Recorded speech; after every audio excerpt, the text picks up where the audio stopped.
রাজশাহী বিশ্ববিদ্যালয়ের জিএসকে সালাউদ্দিন আম্মার। এই সালাউদ্দিন আম্মারকে বলা হয় শরীফ ওসমান বিন হাদির জীবন্ত কপি।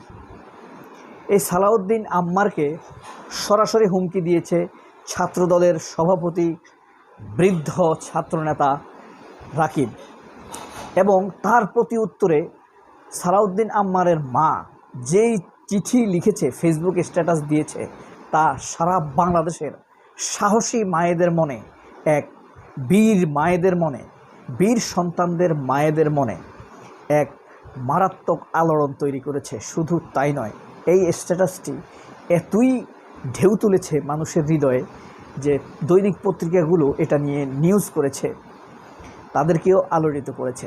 এর ফাঁকে একটা কথা বলে রাখি, সালাউদ্দিন আম্মারের মা কি ফেসবুক স্ট্যাটাস দিয়েছেন, কি চিঠি দিয়েছেন রাকিবকে, সেটি আমরা পড়ব, জানব, বিশ্লেষণ করব। তার আগে একটা কথা বলি, এই যে শিবির ছাত্রদল সংঘর্ষ হয়েছে, সব পত্রিকা লিখছে যে শিবির ও ছাত্রদলের সংঘর্ষ, সংঘাত। আসলে কি সংঘর্ষ? সংঘর্ষ কি?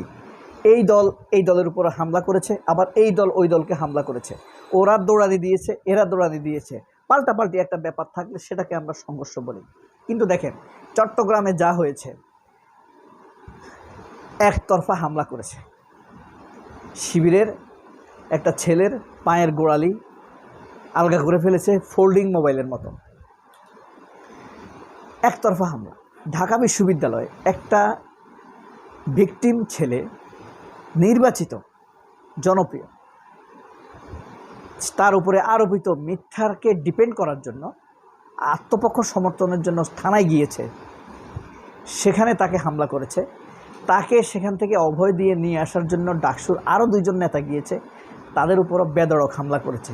পুলিশের ভূমিকা ছিল প্রশ্নবিদ্ধ, তারা সরে গিয়েছে, থানার ভিতরেই ছাত্রদল হামলা করেছে। তাহলে এটাকে কি সংঘর্ষ বলা যায় নাকি হামলা বলা যায়? আপনারাই বলবেন।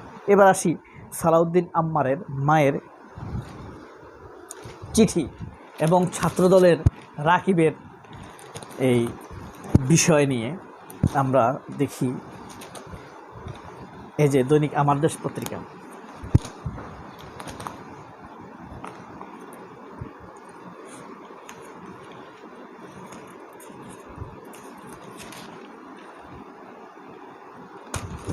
এই যে পড়ুন,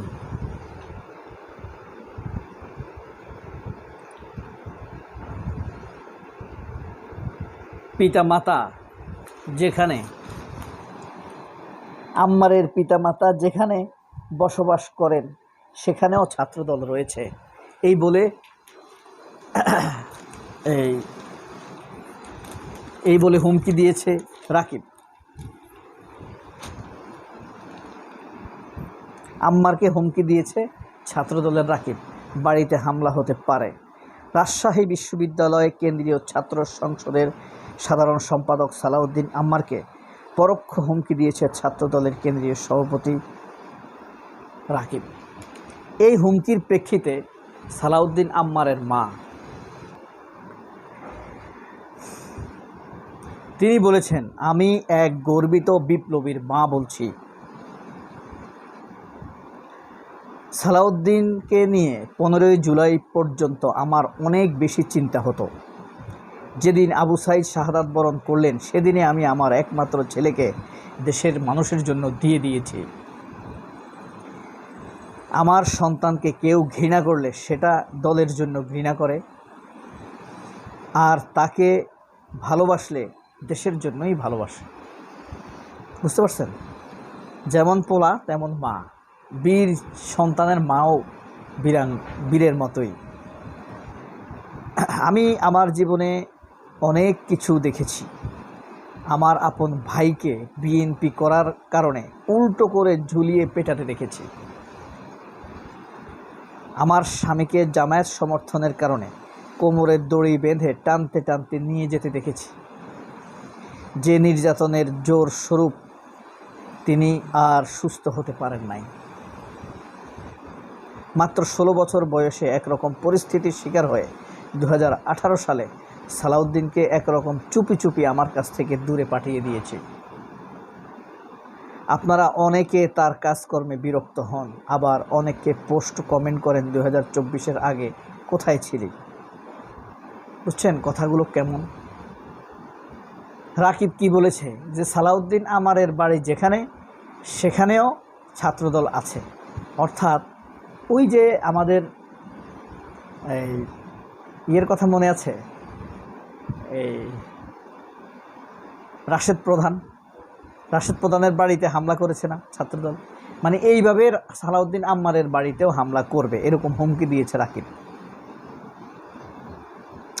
যাই হোক, তাকে থামাতে বলতে বলতে আমিও চলতে শিখে গেছি, থামতে আর বলি না, চলতে থাকুক।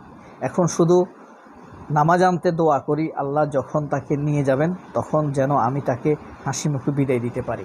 ওরে বাবা, কি সাহস! খেয়াল করেছেন? ছাত্রদলের সভাপতি রাকিব সালাউদ্দিন আমারের পরিবার নিয়ে পোস্ট দিয়েছে।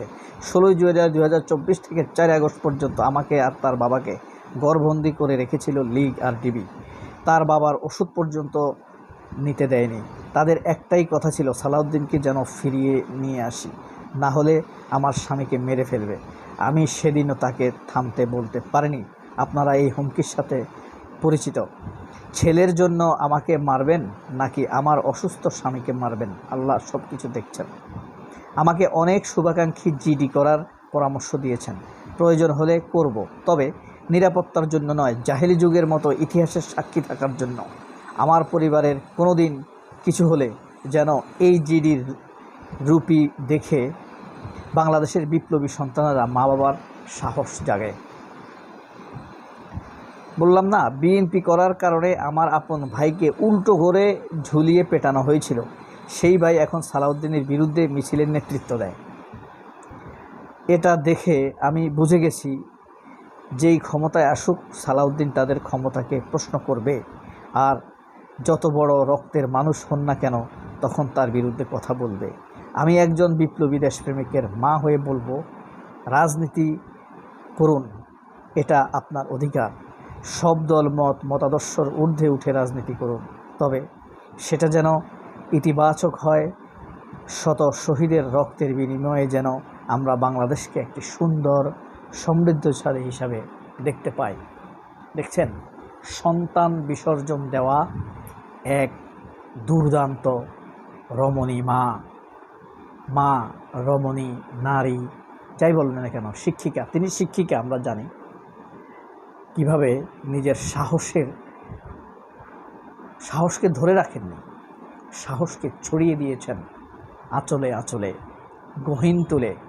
ওই যে একটা কবিতা আছে, আলবেনিয়ার কবি আনা ইসমাইলে, মেয়েটি নলদা থেকে নীল আঁচলে, মেয়েটি নলদা থেকে নীল আঁচলে, নিজেই নদী হয়ে ঢেউ তুলে। আমি তার চেয়ে থাকি ঢেউয়ের উচ্ছন্ন উৎপত্তি আর মিশে যাওয়া ক্ষণ।